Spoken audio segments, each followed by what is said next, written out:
छत्रपतींचा पुतळा सुरक्षित जागी स्थानांतरित करण्याच्या मागणीसाठी गावकऱ्यांच्या उपोषणाचा तिसरा दिवस. 8 उपोषणकर्त्यांची तब्येत खालावली. बीबी ग्रामीण रुग्णालयात उपचार सुरू. उपोषणाची दखल अद्याप प्रशासनाने घेतली नसल्याचा गावकऱ्यांचा आरोप. बुलढाणा जिल्ह्यातील लोणार तालुक्यातील चिखला काकड या गावात अज्ञाताने शिवरायांचा पुतळा स्थापित केल्यानंतर 20 फेब्रुवारी रोजी या गावात 2 गटात तुफान वाद निर्माण झाला होता. हा वाद इतका टोकाला गेला होता की गावात संचारबंदी लागू करण्यात आली होती. सध्या गावातील गावकऱ्यांची मागणी आहे की अज्ञाताने स्थापित केलेला हा पुतळा फायबरचा असून फक्त अँगल आणि बांबूंच्या स्टँडवर ठेवण्यात आलेला आहे. त्यामुळे वादळी वाऱ्यामुळे किंवा पावसामुळे या पुतळ्याला नुकसान होऊ शकते व पुन्हा गावात कायदा आणि सुव्यवस्थेचा प्रश्न निर्माण होऊ शकतो. त्यामुळे हा पुतळा प्रशासनाने तात्काळ निर्णय घेऊन सुरक्षित स्थळी स्थापित करावा अशी मागणी घेऊन गावातील जवळपास 350 महिला पुरुष गेल्या 3 दिवसांपासून ग्रामपंचायत कार्यालयासमोर उपोषणाला बसले आहेत. यातील 8 उपोषणकर्त्यांची तब्येत खालावल्याने त्यांना बीबी येथील ग्रामीण रुग्णालयात उपचारासाठी भरती करण्यात आलेले आहे. मात्र अद्यापही प्रशासनाने उपोषणाची दखल घेतली नसल्याचा आरोप उपोषणकर्त्यांनी केला आहे. सायन दैनिक खबरे शामतकसाठी लोणार येथून सुनील वर्मा तर बुलढाणा येथून अशोक जसवानी.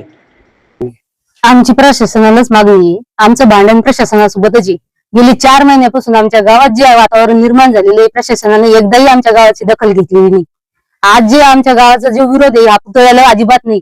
पहिल्या दिवसापासून आमचे सर्व नागरिक जे काही सांगतात ही हक्काची जागा आहे, हे गावाच्या हक्काची जागा आहे, त्यासाठीच हा विरोध होता. पुतळ्याला आजही विरोध नाही, कालही नाही, उद्याही राहणार नाही. परंतु प्रशासन आजही झोपेले, कालही झोपेल होतं, उद्याही झोपेलच राहणार असं आम्हाला वाटत आहे. कारण 3 दिवस झाले इथं सगळे जमा झालेले. आज कोणी आमच्याकडे येऊन पाहायला तयार नाही. कोणी बिमार पडतंय, कोणी हॉस्पिटलमध्ये भरती करण्यात चालले, कोणाची कशाचीच गरज राहिली नाही प्रशासनाला. आमचं भांडण फक्त प्रशासनासोबत आहे की आज आम्हाला आमच्या हक्काची जागा द्यावी. आम्हाला याच्याबद्दल दुसरा काहीच गरज नाही. साहेब, आम्ही 4 महिने झाले व्यवहार एक परिक्रमात मध्ये आमच्याकडे लोकांनी काहीच पाहिलं नाही. काहून नसन पाहिलं? आमचे काय गुन्हे केले? आमचे एवढे 25 माणसं घातलेलो, 25 दिवस राहिलो.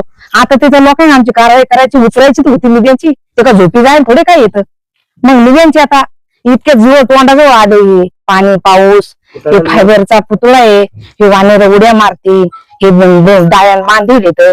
उद्या जर पळडा गिरडा काही झाला आम्ही त्या मंदिराकडे जात नाही. आमच्या देवाला धोंडे नाही, आमच्या देवाचा काकडा बंद आहे, आमच्या देवाचं चट बंद आहे. तरी आता आम्ही किती दिवस जाऊ नये.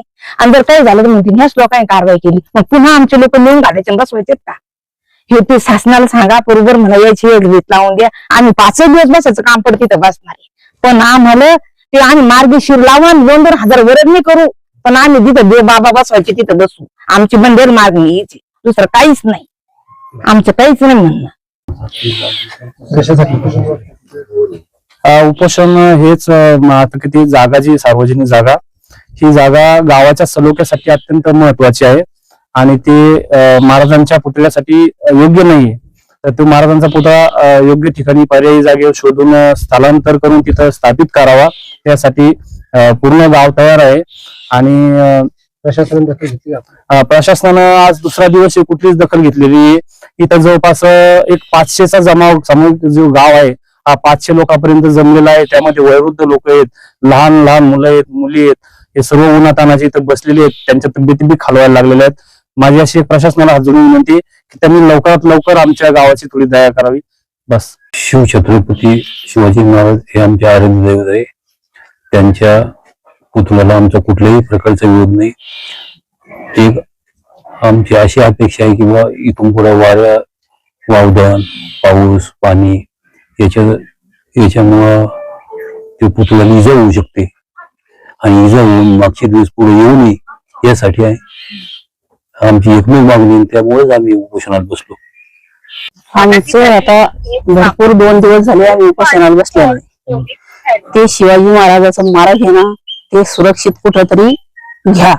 कारण तिथली जागा आहे का नाही सगळी चांगल्या याच्यासाठीच केलेली आहे. म्हणजे लग्न कार्य व्हावं, तिथं कोणी मेलं तर सावरणं मौतीचा कार्यक्रम होतो तिथं, त्याच्यामुळे ती जागा ठेवलेली आहे.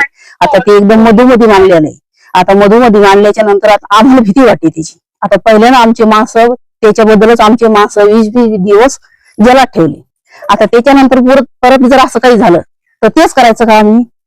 त्याच्यामुळे आम्ही आता उपोषणाला ठाम राहिलेलो. साहेब, जीव जर गेला तर चालतो, आम्ही इथून उठत नाही, आम्हाला न्याय पाहिजे.